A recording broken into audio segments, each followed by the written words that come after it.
told your friend you're not okay? And tell me what's wrong and why you never said you felt that way.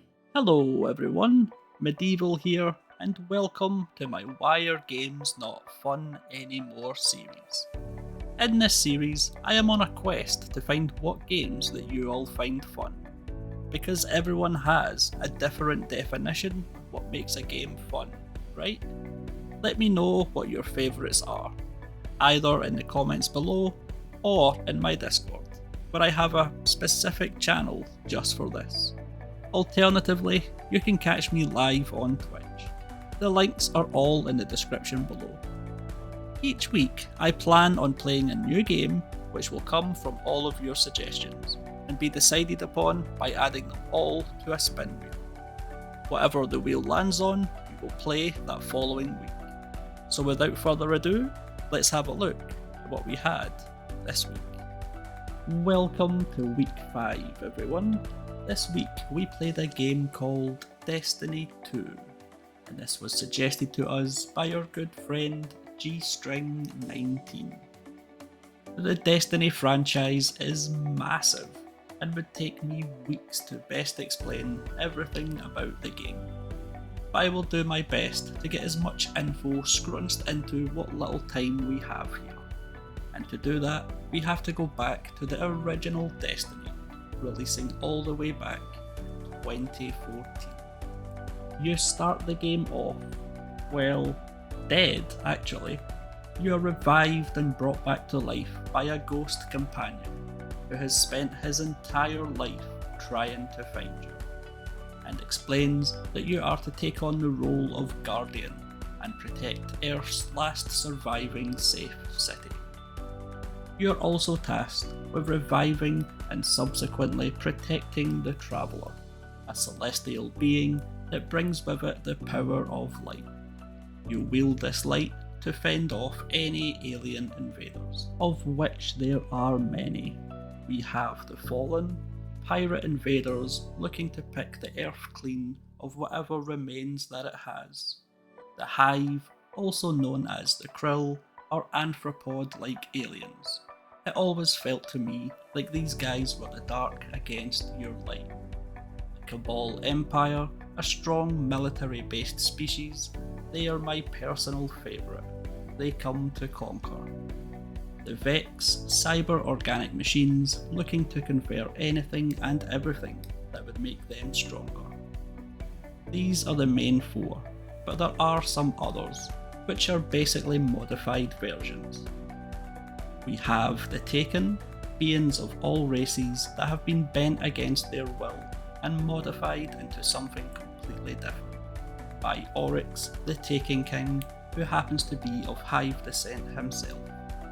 And finally, the Scorn, originally members of the Fallen that have been resurrected and given a new power by Fikrul the Fanatic, a Fallen chieftain. There is years of story and lore into each species, which we certainly don't have the time to dive into here, but I would advise that you play through Destiny first, before going on to Destiny 2. You don't have to, of course, but it is worth it if you're driven by lore. Now that that's out of the way, let's have a look at my experiences with Destiny 2. It's worth mentioning here that I did have around 1000 hours in Destiny 1 and played a little of Destiny 2 on release. So I did have some knowledge coming in here, but I had been away from the game for around 4 years or so before it landed on our spin. So the plan was to get one of the DLCs, Witch Queen, and play through it with 2 of my friends that hadn't played the game before. This is where we ran into our first problem: how to assemble a fire team. Being cross-platforms, it was excruciating trying to figure out how to get each of them into the game with me. Upon opening the game, you seem to just be thrown into mission after mission, which gave us our second problem. We finally managed to assemble the fire team, but each of us seemed to be at different parts of the story. The game edging us into a mission that wouldn't let us start, because a fireteam member wasn't allowed access to it yet. And we hadn't even got to a point where we could start the Witch Queen yet. I believe it was around 2 hours in when finally we managed to get into a mission together. But by this point, one of the members had given up. Not a good start.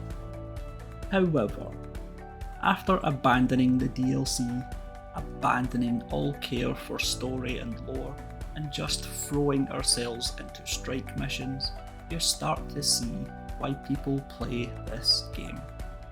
We upped the difficulty to legendary because normal felt a little too easy, and my thoughts on the game completely changed. The missions were chaotic, overrun by enemies, flying around like crazy, having to revive each other, fighting our way to the boss and taking them down. It felt like such an achievement, and brought back great memories for me of the original. Movement, the shooting mechanics, the strategic plays you have to make are all brilliant. My nostalgia was going through the roof, and very quickly I started to lose hours without realising.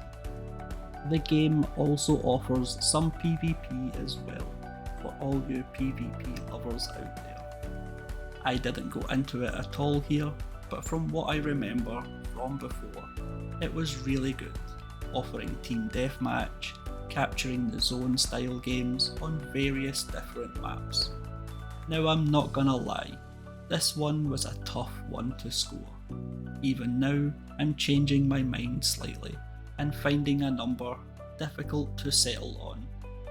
And I have no doubts that 5 minutes after posting this, I'll have changed my mind again. Yes, the game is frustrating.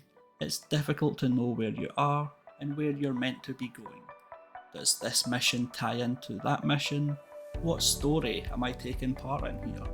It's all confusing, but the base of the game, the actual gameplay itself, the fighting for me is worthy of a score of 79. Or maybe more. Or less. I don't know. Each of you are gonna have a different feeling on this one, but give it a try and let me know your thoughts. Next week, we have the Quarry landing on the spin wheel. I hope to see you all there, and until then, take care. I know you told your friend you're not okay, and tell me what's wrong and why you never said you felt that way. And guess you're trying to stay strong and